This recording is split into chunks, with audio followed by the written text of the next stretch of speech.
time when you've just got to let it go, even though you thought it'd go a different way. You fight to steer and grab control, even though you may not have control of it at all. But slow it down, I lost myself again. Ooh, I cannot overthink things like this.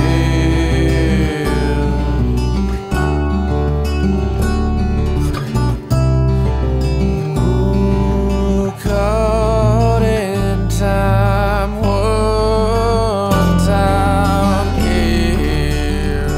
Hi, I'm Will Robertson with Reflections Video Productions, and we're honored today to be in the company of a lady who's making a big difference in the world of autism, a disorder we've heard about but we really need more information about. I'd like to introduce Adelaide Zindler. She is an autism strategist and the author of Anti-Autism, Become Your Child's Superhero in 30 Days. Tell us something about your work and why you're doing it. Oh my goodness. Well, that's a loaded question. Yes, it is. I actually am doing this work because based upon the 14 signs of autism, my daughter would be labeled and medicated, and I've been told that I have it. So it's personal. And I've also been coaching children, parents of children on the spectrum for about 16 years now. 16 years is a long time. Now, the kind of work you're doing involved writing that book, is that correct? The book is filled with actual case histories of clients that I've worked with, referrals from Children's Hospital, and what those scenarios look like. One of those children was in a psychiatric lockdown three times before she was 6 years old, and she is the one that we were interviewed by Liza Lake on ABC News for. That's just one. Well, you know, that one is big. And one of the things that I was talking to Adelaide about earlier before we started the filming is what the benefits are of her work. And I'm going to ask her to comment on that, if you would, please.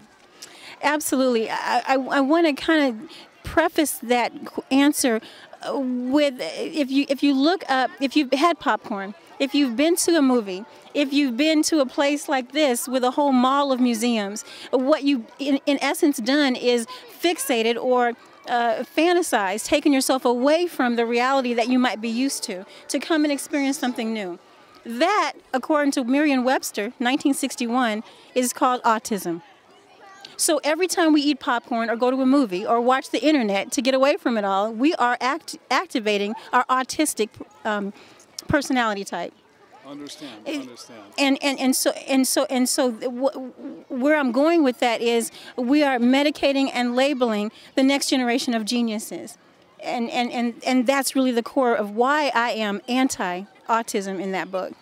Let's talk about this for a moment. Medicating is something we've all heard about.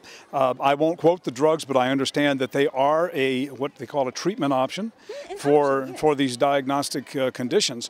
But you have another solution for this, and it's something we're anxious to hear more about.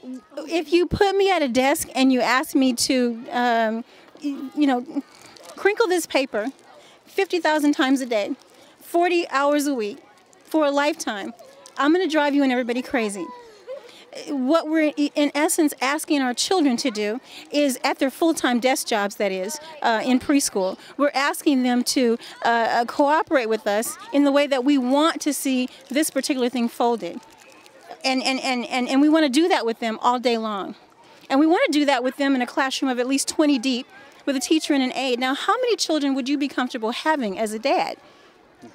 So what I hear you saying is there are other alternatives besides just a drug therapy, and that with a little more patience and understanding, and certainly the attention that these children deserve, that you can overcome the need for the drug intervention. I haven't met a child who's deficient in pharmaceutical medication yet, but what I have met are children who are in classroom settings that are absolutely let's say, somewhat deficient in their ability to meet the needs of those children. I've seen that over and over and over again. And so the alternative that you are asking about is, what can we do instead? And essentially what that boils down to is dropping our understanding. In other words, as a culture, we're looking at what's wrong with our children. And that's why we're finding it. That's why we're labeling it. Okay, I see her. Is because that's what we're looking for. If instead we begin to look at what is the potential in this child, why are they having a Frizzemeier? Why are they going nuts? If we drop that down and see what is happening that needs to be tweaked. Because, see, I understand that every time a child does a behavior that's inappropriate, and I do mean every time, I have not met the exception, that means that they're showing us an age-appropriate, need-signaling child behavior. They're doing something absolutely genius to communicate a need. So I hear you saying, Adelaide, that it's probably more important for we adults to maybe get a little bit of training ourselves on how to be around really intelligent children and recognize the fact that they are bored easily and they're looking for an escape from that. Is that what I hear you saying? Oh my gosh. What I'm saying is that our children are literally a GPS system, a navigation system for us. They are born with that capacity. And when we look at the GPS in our car to know how to get from point A to point B, well, unless there's back roads and there's no street signs. Okay, there can be some exceptions, but generally that system works. I'm saying the same is true of children.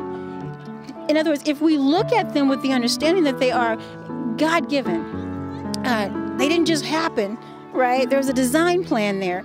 And then we can understand if we look and just pretend for a moment, use our fantasy, use our autistic capacity to believe that they can guide us in what they need, we might be on the right track. I think we are on the right track, and I can tell you that I know you've got an absolutely wonderful little daughter here, and you call her your junior apprentice. Now, you and your mother are working together on a very important project, and what do you do to help her? I videotaped her, and one time she talked too much, and I videotaped it, and she said, "Oh no, I talked too much." And even the person tried to say something, but she just said something besides. So you kind of direct the film, is that right? Yes. Now, do you enjoy doing films? Do you enjoy doing the videos? Well, yeah, but I don't like, I have to sometimes maybe stand up and move around, but I don't really like doing that. And I don't like to hold the camera. It makes my arms tired. You are darling. So let's see now, you're a filmmaker and you're a student. And is there anything else that you do? Do you have any hobbies? Well, I don't know what hobbies are, but I do have books that I like to read and movies that I like to watch. What are your favorite books? My favorite books are the Bearstein Bears. And what are your favorite movies? My favorite movie is Boz. So there we have it, the junior apprentice sharing a little of her personal life with us, and we're grateful to have her here with us. Do you have any last words for the audience? Because other kids are going to be watching you. No.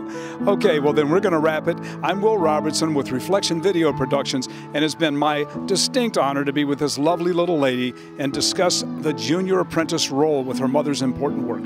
Thank you very much. Okay. Now, you know, one of the other things that we talked about before we started the camera up is the fact that there is a next step to all of this. It's not just a matter of what I do and the benefits to the people that I'm doing it for, but there's a whole volume of work that's about the next steps. And I think that you're dying to talk about that, am I right? So let's hear what she has to say about what the next steps are for you, the viewer. Oh my goodness. Yes, absolutely. If this message resonates, if as a parent, as a provider, as a pediatrician, whatever your capacity is in serving the needs of children, if this message resonates with you, I strongly would urge people to take a look at disarmautism.com. I am actually putting together a pretty powerful toolkit with free videos and free audios, just to get people started with what I'm talking about. So to be certain now, it's called disarmautism.com. Disarmautism. And is that website up now? It is. Okay, so we can look for that. And I recommend that the viewers do go there and find out what Adelaide is talking about, because this is a subject that is not simply glossed over. It's a subject that's headlines in almost every newspaper. Everyone's aware of it. And we need to do more to get people aware of what the options are. Am I right? Absolutely. Okay. One of the things to consider for those who might be tweaked in the mind a little bit is that for every child kicked out of K through 12, kindergarten, first grade, second grade, third, all the way up to 12th grade, three are being kicked out of their, 3 times as many, I'm sorry, for every child, 3 times as many are being kicked out of their very first classroom in the U.S., across the nation. And that's a problem. More than 6 million children, 6 million preschool-age children are on adult pharmaceutical medication right now. See, now there's a number I wasn't aware of, but when you take into account 6 million children, that is a lot of kids. Do you have any final words for your viewers? Because I know they're going to be anxious to hear you before you say goodbye. Oh my gosh, you're not alone. I know what it's like to, I'm not doing good. I know what it feels like when people say things that hurt about us as parents and about our children. I know what it's like not to fit in, because I never have. I know what it's like to be in a classroom where your name is called out 30 times in 1 hour because you are the one with the special needs that everybody seems to notice. And your child, if that's your child, understand that Einstein, Sir Isaac Newton, Cameron Harrell, Tom Cruise, there's a laundry list of people whose children were so much like yours. And for those gifted children, the difference is that their parents stood up. The book talks about that. You're going to get to see what I believe are some of the most powerful parenting concepts in the nation right now that override autism, which is why I believe in disarming it. It is a autistic weapon of mass distraction that we don't need right now. I can't imagine having anybody in front of a camera more eloquently equipped to tell the story about this than you. And I want to thank you for being with us. And I'm going to invite the viewers to learn about Adelaide Zindler's work.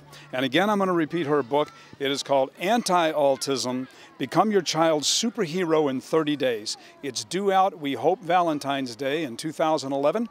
Be on the lookout for that. I assume that'll be at all the usual sources, Amazon, the bookstores, and so on. Barnes and Nobles. Yep, your favorite place. I'll try to put it there. If I missed it, let me know. And she'll be notifying us about book signing ceremonies, and we'll be there to cover that too. I want to thank Adelaide. I want to thank her wonderful and beautiful daughter. And I want to thank you, the viewer, for taking time to learn about this very important subject. And for that, I'm Will Robertson with Reflection Video Productions, and we'll see you next time. Thanks.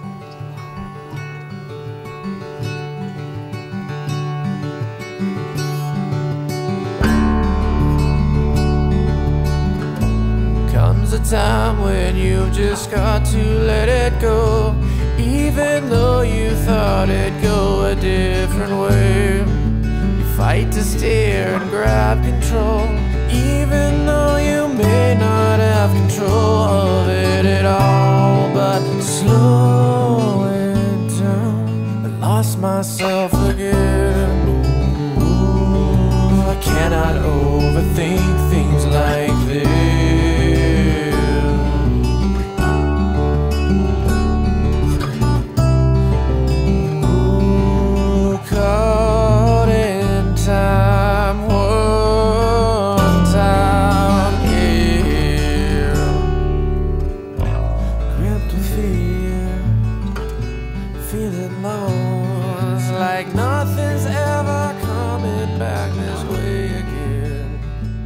Then my mind goes blank. I start to see myself through someone else's eyes. Said slow.